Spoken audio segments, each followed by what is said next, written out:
குல தெய்வம். யார் இந்த குல தெய்வம்? இந்து மதத்தில் குல தெய்வம் என்பது ஒரு குடும்பம் அல்லது பரம்பரையை பாதுகாத்து வழி நடத்துவதாக நம்பப்படுகிறது. இது சிவனையோ மற்றும் விஷ்ணுவை போல வழிபடும் கடவுள் அல்ல, குடும்பத்தின் வரலாறு பொறுத்து வணங்கப்படும் தெய்வம். குல தெய்வம் என்பது வேதங்கள் அல்லது கோவில்களிலோ காணப்படும் தெய்வம் அல்ல. குல தெய்வம் என்பது ஒரு குடும்பத்திற்குரிய தெய்வம். பெரும்பாலும் அவர்களின் மூதாதையர்களின் வரலாறு குறித்து வரும் அத்தெய்வம் குலத்திலேயே வாழ்ந்தவர்களாக கூட இருக்கலாம். ஏதாவது ஒரு நிகழ்வில் அசாதாரண செயல் புரிந்தமையால் வானோரையும் தெய்வத்தில் வைக்கப்பட்ட அச்சமூகம் சார்ந்தவராக கூட இருக்கலாம், அல்லது அந்த ஊரில் வாழ்ந்தவராக கூட இருக்கலாம். குல தெய்வம் ஒரு குடும்பத்திற்கு ஒரு பாதுகாவலராகவும் வழிகாட்டியாகவும் இருப்பதோடு அல்லாமல் பாதுகாப்பு, செழிப்பு மற்றும் ஒட்டுமொத்த நல்வாழ்வை தருபவராக விளங்குகிறார். குல தெய்வம் என்பது பொதுவாக மாரியம்மன், ஐயனார், கருப்பசாமி மற்றும் அம்மன்களின் பல்வேறு வடிவங்களில் இருக்கும்.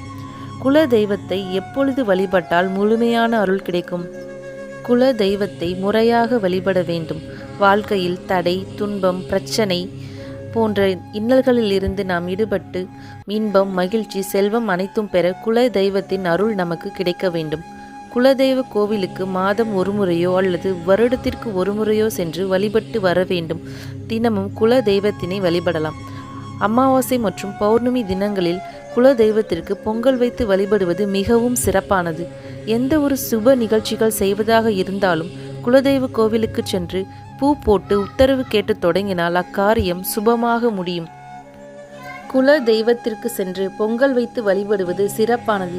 ஏனெனில் நம் ஜாதகத்தில் 5ஆம் கட்டமான பூர்வ புண்ணியஸ்தானம் நாம் கோவிலுக்கு சென்று பொங்கல் வைப்பதன் மூலமாகத்தான் அந்த பலன் கிடைக்கும்.